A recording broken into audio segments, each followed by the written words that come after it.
Well, hi, everybody. Welcome to the Virtue Signal. I'm Bill Whittle with my friend Alfonso Rachel. I am wearing a red shirt to blend into the hellscape background of my side of the Virtue Signal experience because I live here in Los Angeles. Zoe gets the blue skies. He didn't move to a blue state, but he did move to a place with blue skies. He's coming to us from Fort Worth, Texas now. So I imagine that's got to feel good, Zoe, to get to a free country. Indeed. Blue skies versus brown skies. I guess in LA, you got the brown. Look at that brown sky. So we were texting before we did these shows about how very recently Joe Biden and I guess Harris as well are making a big swing through the South, talking about the great injustices that have occurred. And those injustices have occurred. You point this out constantly, and it needs to be pointed out constantly. But it's a bit ironic hearing the president of the United States, who's at least the speculative head of the Democratic Party, down there talking about Republicans trying to take away people's rights to vote while condemning people like Bull Connor and all the rest of these guys who were, of course, Democrats. And we were talking about this and just the magnitude of it. We've talked about hypocrisy before. We talked about lying before. We talked about all this stuff before. But it occurred to me that the reason that they're able to sell this is not because of stupidity, but because of ignorance. And the ignorance I'm talking about is they've managed to control the education system. They've managed to control media, news stories, all of the movies, all of this stuff. And so they have kept people ignorant of what the actual true story is of racial oppression in the South. And that is that all of it is driven by Democrats. And it's still driven by Democrats. So there's an enormous amount of ignorance out there. In fact, sometimes the ignorance is so overwhelming that it's enough to make you want to just give up. But there's some good news in this. And the good news is that while stupidity is incurable, ignorance is not. Ron White has a great show called You Can't Fix Stupid. But this isn't a problem about stupid. This is a problem about ignorance. This is a problem about lack of education. And that is something that you can do something about. So just to kick us off here, if somebody were watching the show and had no idea about the history, all they heard was that the Republicans were racists, what would be the first place you would go in terms of trying to reduce their ignorance to some degree? Well, I'd have to say, if they want to throw out the racism card, there is nothing. I don't know of any point in history. I don't know of anything that Republicans could have done that has been morbidly evil or even close to wicked than what the Democrat Party has done. It's like, name it. What is it? What did Republicans... Iran-Contra? Yeah, that was a backstage deal. We're talking, people are still enslaved in American cities, and they will be forever as long as they keep believing these lies. Yes. So, I mean, redistricting? That's a hard word to say. But if they're going to talk about like moving lines, well, one, you got to prove that. But is that your big card? Or were you trying to say that Republicans have interfered with people's right to vote? I'm sorry, did we impose these litmus tests on people? Did we make poll tax? Did we deny people to have education and then turn around and make these crazy tests that they were supposed to take? I mean, you have the right to vote. If you have the right to vote, that means that you don't have to like pass some sort of test anyway. That's right. But to make this insane test for somebody to take and then deny them the education to take it, well, that wasn't Republican. All right. That was Democrats who did that. But to answer the question, what is it that Republicans did that was so evil to cause this stain in America? What did they do? And the answer is they fought a war to free the slaves. The Republican Party was designed as an anti-slavery party. That's the reason it's here. That would be evil, though.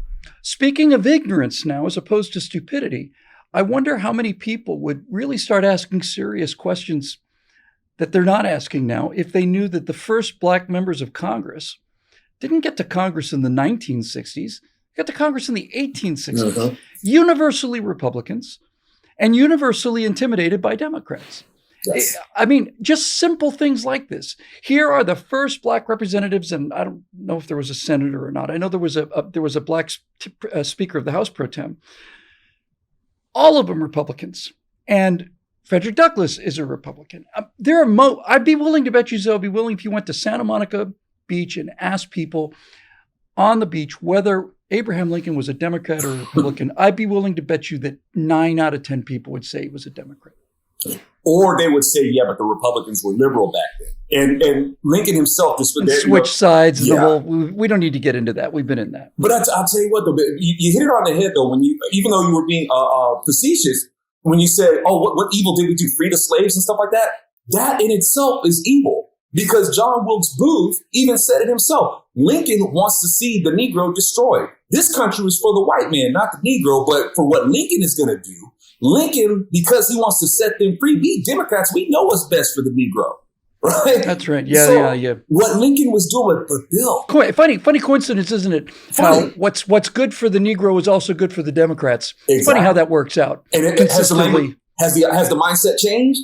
No. The strategy has changed, but the control is the same. Yes, the strategy has changed, but the control. That's why when people say this new Democrat Party of socialism, no, it's the same thing. Socialism, communism, and slavery is all about benefiting from the labor of somebody else. That's what it's all about, and that's what the Democrats have always been. But it's always been the same mindset.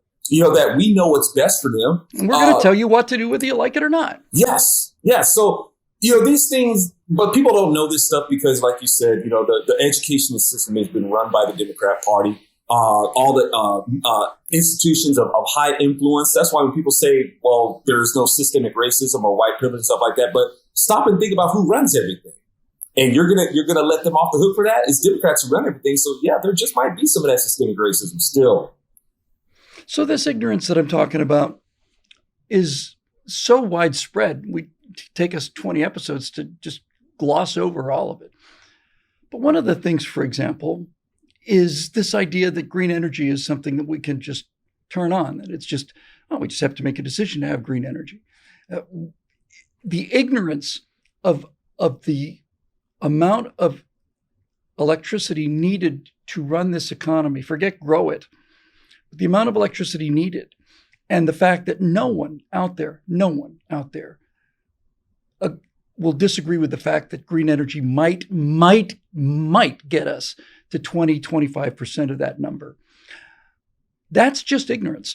And that kind of ignorance affects people's votes, affects their attitudes and so on. But there's so much out there that's either unknown or just wrong. Ronald Reagan absolutely got it right. And this is what I'm talking about when I talk about the difference between stupidity and ignorance. And the good news being you can cure ignorance.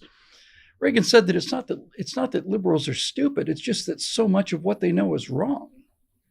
Yes. And especially, just to kind of touch on where they have to fantasize about this party switch.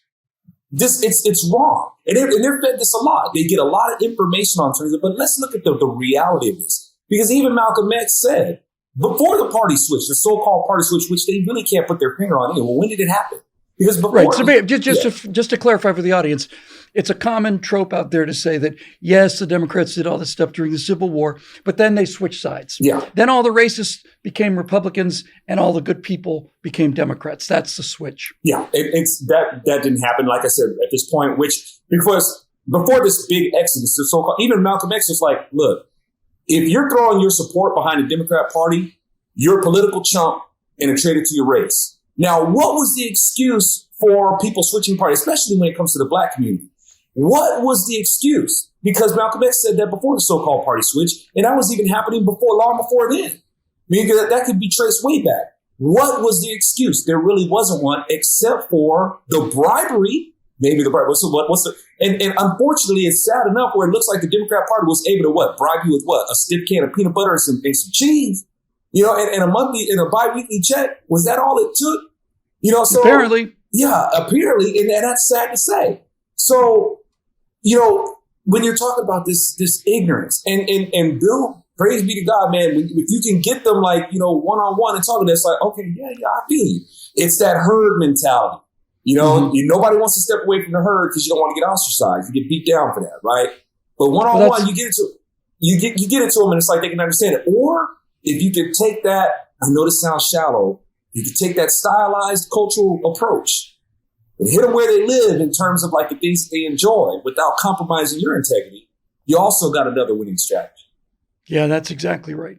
And as I said with the green energy, this ignorance is not only pervasive and growing, it has to. I mean, everything is predicated on this fundamental ignorance of these key issues. No one has ever explained to anybody in this country that I'm aware of, in terms of officially at public schools, why the Electoral College exists. No one's ever done that, and I don't need to do it here, but it's such a dichotomy, because the amount of ignorance, as I said earlier, is so monumental that it's enough to make you just want to go, this. But at the same time, ignorance is something that can be cured. It's something that if you shine a light on something, and if you are able to reach people and just reach them enough so that they start doing their own thinking and their own research, then you're home free. And this is the challenge, right? Is that one of the reasons that the ignorance has gotten to be as monumentally huge as it is because the people that are on the side of truth are so bloody awful at explaining what the truth is. And not only bad at explaining it, but unwilling to do it. Unwilling to get back down there and say, whoa, Joe Biden, you don't get to mention Bull Connor without the fact that you mentioned that you were fully supporting people like that when you were first got into the Senate in the 70s, and all of these, we're not even willing to make the effort. And when in rare occasions we do make the effort, we do it so badly that on some level it almost makes it worse. Indeed, man. And, I can appreciate somebody looking back on what they've done and say, okay, that was wrong. But Biden's unrepentant. Okay, it's like he wants to make like he had nothing to do with something like that. And what's worse, they'll try to pin it on somebody else. I mean, that's it. He's a coward, man. He's a coward and he's a phony. And also to your point about, basically you got to sell it. You have to sell it. We enjoy the free market. We enjoy these freedoms that we have. It's like, okay, let's take advantage of it. And in order to do that, we have to be creative. It's going to take creativity to do that. It's going to take, the word tells us we're supposed to be compelling, not trying to browbeat somebody. It's like, look, man, I need you to be skillful with these things. It takes skill. It takes finesse, to be able to do this stuff. And where you don't have it, make sure you support those who do. The Lord looks at us as a body. It's like, look, man, you're a hand. Sometimes the hand can't do what the eye can do, right? Not as a finger. You can palpate things and things like that, but you really need a set of eyes. And the eyes can't do what the ears do. If you got these things in working order, and you're supposed to be a working community, then get that team effort going and be the hands and feet and the eyes and ears of what we're supposed to do, so we can make a push with these things. Like I was saying, some people may not have the ability to do certain things, but recognize those who do, and make those supportive moves with these things to get that ball down the field. Yeah. And this is as good a time as any, I guess, to say that it's been pretty much exactly a year since we made an appeal to people who had been watching the shows for a while. And we made a significant increase in our membership base.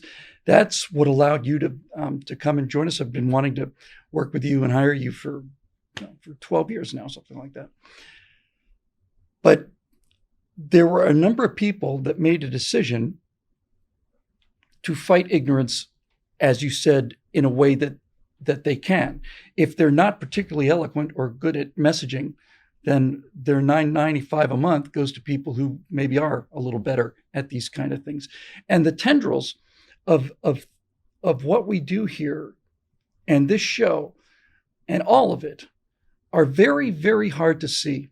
But just so you know, I was speaking to the home audience, so not to you. I was at a restaurant right on the beach in Santa Monica, as blue as it gets. It was like the first day we felt decent enough to go out. And we had a little dinner there right on the beach. had this wonderful waiter, a young Mexican guy, and I signed the check, and he takes it, and he says, I thought that was you, Mr. Whittle. I'm a big fan of your videos, and there's just so little truth out there." And not only did I really need that, especially coming off of being sick, and especially coming off of the way that they keep turning our views down, but the fact that this is a Santa Monica waiter, a young Latino male, who you would not assume would be the prime audience here.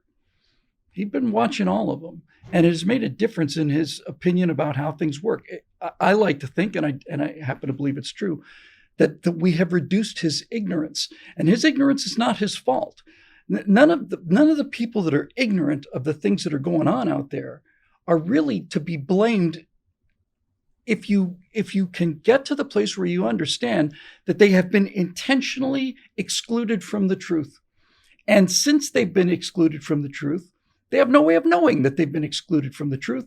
And so if you do something that is untruthful or stupid, you're voting for this wickedness, you can't blame people for that if that's all they know. And so you really have to ask yourself, well, what can we do to shine down on this and blow some of this ignorance away?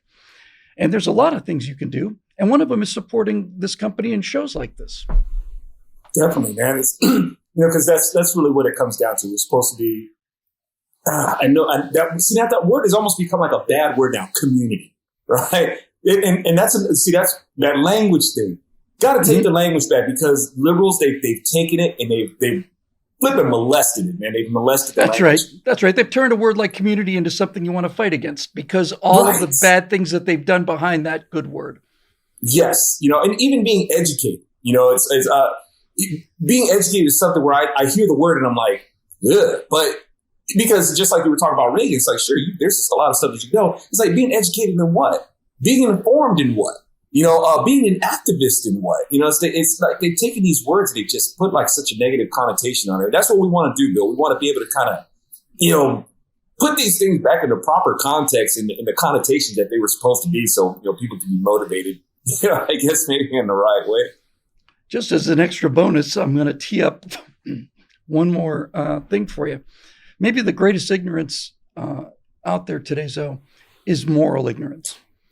Is not just a question of, well, I didn't know that the Republicans were this. I didn't know about, the limitations of green energy or whatever. I think probably the most damaging ignorance out there is moral ignorance, where the entire idea of right and wrong is under attack.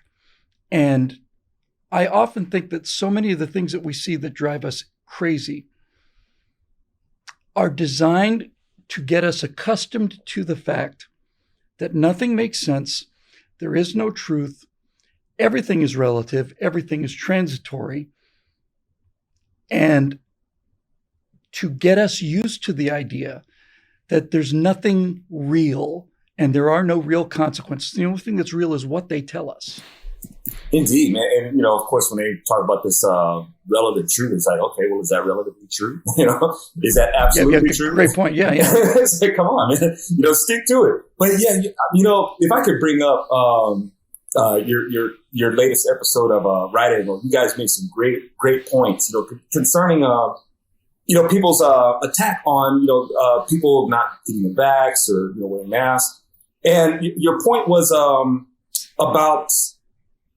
It was kind of like peer pressure, to paraphrase. I don't want to butcher what you were saying, but when people are doing it, it's like, okay, how come you're not doing it? And right, when somebody stands out again, when people do what the crowd does, and then somebody makes a visible, obvious stand against that, there's a powerful psychological motivation on the part of everybody who is doing it to hammer that person down. Yes, and it basically makes them our modern day Pharisees. And the Lord talked about these people. It's like, look, man, you guys are whitewashed self-truth. Okay, you guys are out in the street, and basically they're like a bunch of religious zealots. They made that's fun right. of, No, that's exactly what it is. It's like, okay, well, the Bible told us about hygiene and quarantining and all that sort of stuff. when we follow the word and do it, you guys call us a bunch of superstitious boobs. but now you're doing it. And we never try to impose these things on people. Not that and don't get me wrong. Let me rephrase that. The Lord didn't say to do that. Some people can be bullies about it. Okay, let's just be honest. But the Lord himself didn't tell us to do that.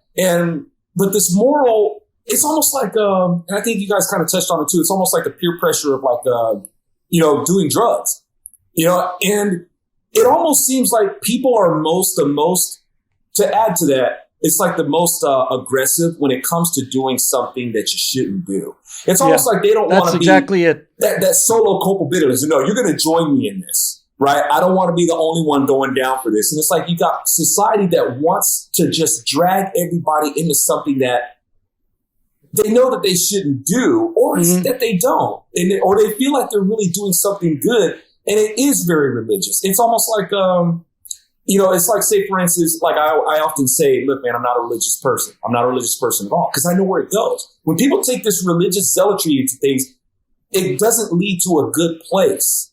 So it's almost like being like, hey, okay, I'm a Muslim. I got to stop everything and I got to do my prayer. It's like, look, man, that's religious zealotry. You don't really have to do that. All right. It's what the Lord says, man, pray in the secret place, pray in private. You don't need to be out there showing everybody, oh, look how spiritual and good I am. Look at me. And even Jesus talks about it. Oh, really? You're such a good person because you're washing your hands. Hey, did you see me wash my hands? Right? Jesus makes fun of these people. Right? It's like, look, man, you just try to pose yourself as like you're some good and decent person. You're not helping anybody. You're not helping yourself. It's smoke and mirrors, Mark Twain, who had not only maybe the best American sense of humor, but maybe the best American moral sense as well, wrote an essay after a lynching had occurred in his home state of Missouri. He called it The United States of Lyncherdom. And in this essay, he basically says that in a lynch mob of 100 people, there's probably 3 or 4 people that genuinely want to kill this person. And everybody else is going along. They're going along because they don't want to be accused of being, sympathetic. They're going along because of this or that. They're going along for whatever reason, but they're going along. And he talks about how in some instances, a single marshal or a sheriff, and in at least 1 or 2 instances, an unarmed marshal or a sheriff, stands in the road in front of this mob that's going to kill this person. And they're all amped up, but there's only 3 or 4 people there that are really driving this. Everybody else is just going along. And he talks about this kind of moral courage where somebody can stand up and say, look, there's 100 of you and 1 of me, but if you're going to kill that man, you're going to have to kill me first. And then the mob goes away because it is an ignorance-driven herd instinct that can be stopped by somebody in the herd acting as an individual and just simply saying, no, we're not all going to go along with this. I'm not only not going to go along with it, I am going to oppose you. And I'm going to oppose you hard enough that you're going to have to kill me. When you're confronted with that kind of moral courage and intelligence, moral intelligence, the whole thing falls apart. Indeed, man. It's like, and the thing is that these people, they think they are the courageous. They think that they are the ones who are brave. And they're the ones who are, the mob has become these people who have this moral outrage against anything. It doesn't matter if it's the mask wearing, the vax, racism, sexism. Right. It's very dyslexic in terms of what virtue and what morality is. And these all the lynch mobs were that exact same way. Sure. All the lynch mobs were screaming about how this black man has violated the dignity of the Southern lady. This was. None of them were ever like, hey, let's just kill this guy because we don't like him. It was always this enormously virtuous sort of, this is the, you know the whole story. Oh, yeah. Okay. And who was it who wanted to keep the lynchings legal? That was Democrats. That's right. They want to keep that legal. Black Wall Street, same thing. There was this outrage of something that really didn't warrant the consequences of it. But as it turned out, you had a bunch of Klansmen around there. It was a Democrat-run area, and that place got leveled to the ground. And to this day, you got Democrats trying to use that against people like you. It's like, oh, I'm sorry.